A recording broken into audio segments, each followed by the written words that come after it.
Maintenant, le liquide céphalorachidien est fait de protéines et de sels en solution. Et les protéines et les sels en solution ont une charge. Quand vous les mettez en solution, ils ont une charge négative ou positive. Donc maintenant, quand vous commencez à inhaler et que vous commencez à tirer ce liquide céphalorachidien vers votre cerveau, alors vous chargez ces molécules de charge. Selon la physique, lorsque vous chargez une molécule de charge, vous créez un champ invisible appelé champ d'inductance. Donc, il y a des informations qui vont de votre cerveau à votre corps et de votre corps au cerveau tout le temps. Mais quand vous faites cette respiration et que vous commencez à accélérer des molécules chargées, vous créez ce champ d'inductance qui se déplace dans une certaine direction. Et tout d'un coup, toute cette énergie des centres inférieurs commence à remonter vers le cerveau.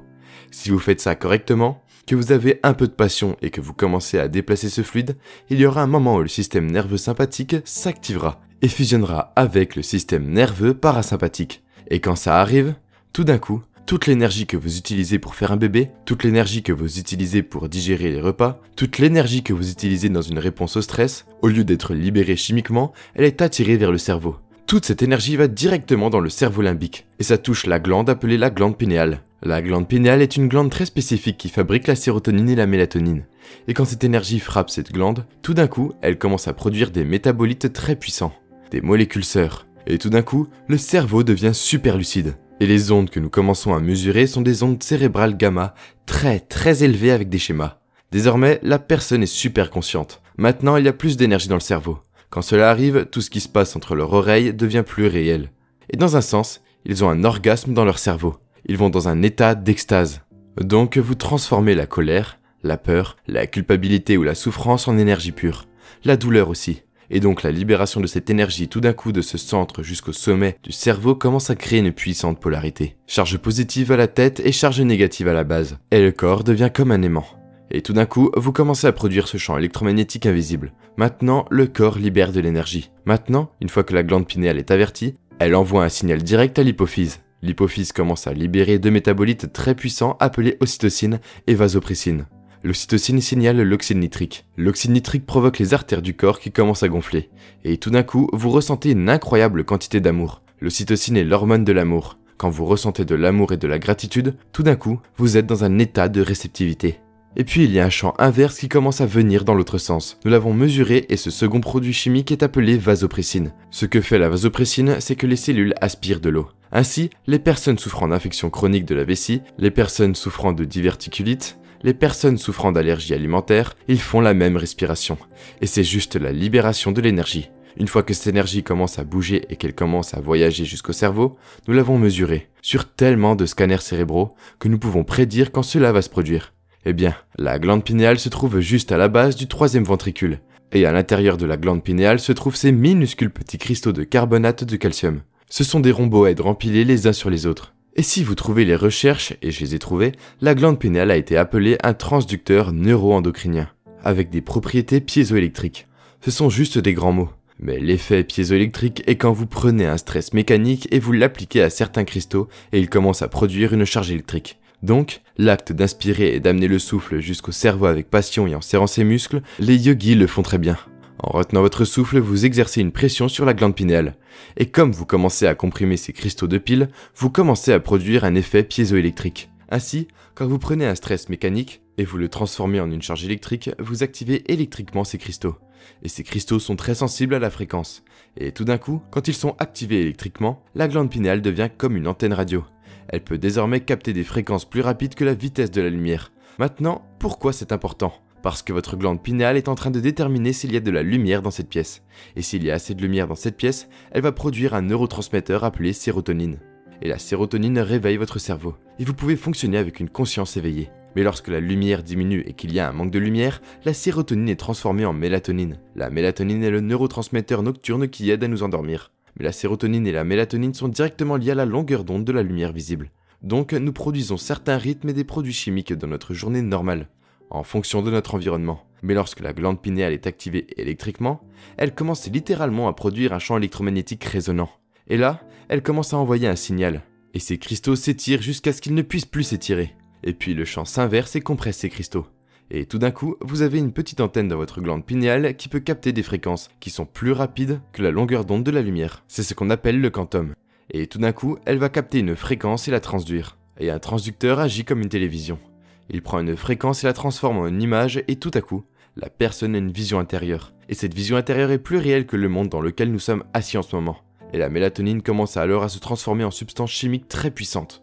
Un ou deux d'entre eux sont les plus puissants antioxydants connus de l'homme, qui sont efficaces contre le vieillissement, la cardiopathie, les accidents vasculaires et cérébrales, et les maladies neurodégénératives et inflammatoires.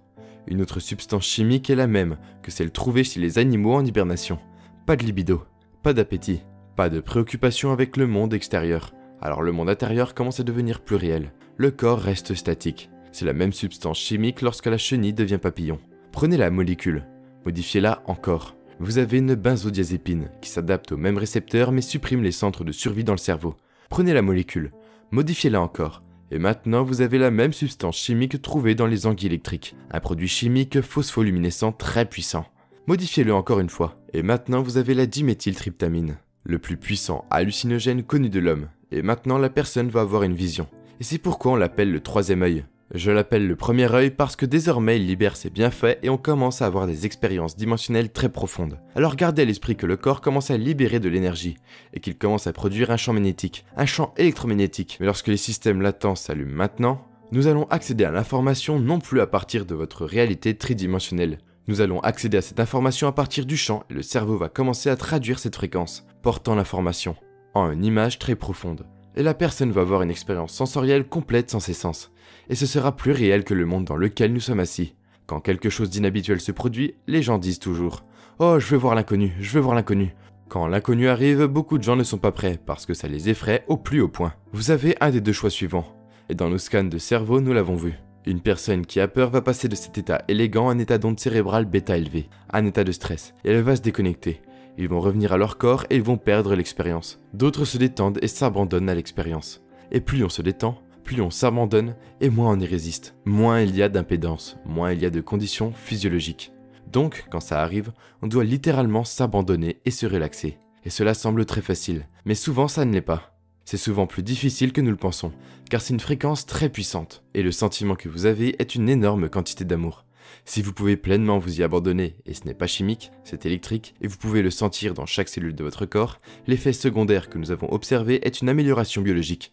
Nous avons vu de l'eczéma, des tumeurs, la maladie de Parkinson, l'arthrite rhumatoïde, le syndrome de Hashimoto, littéralement disparaître. Après une mise à niveau biologique, toute maladie est une baisse de la fréquence et un message incohérent. Et on peut dire qu'à ce moment-là, lorsque ces systèmes latents se mettent en marche et que ces microtubules commencent à vibrer, vous ressentez un tel niveau de cohérence pour vous sentir connecté à quelque chose de plus grand que vous voulez revivre cette expérience. Et donc la prochaine fois que vous faites cette respiration, vous avez plus d'intention, plus de passion, et vous attirez littéralement cette énergie dans votre cerveau.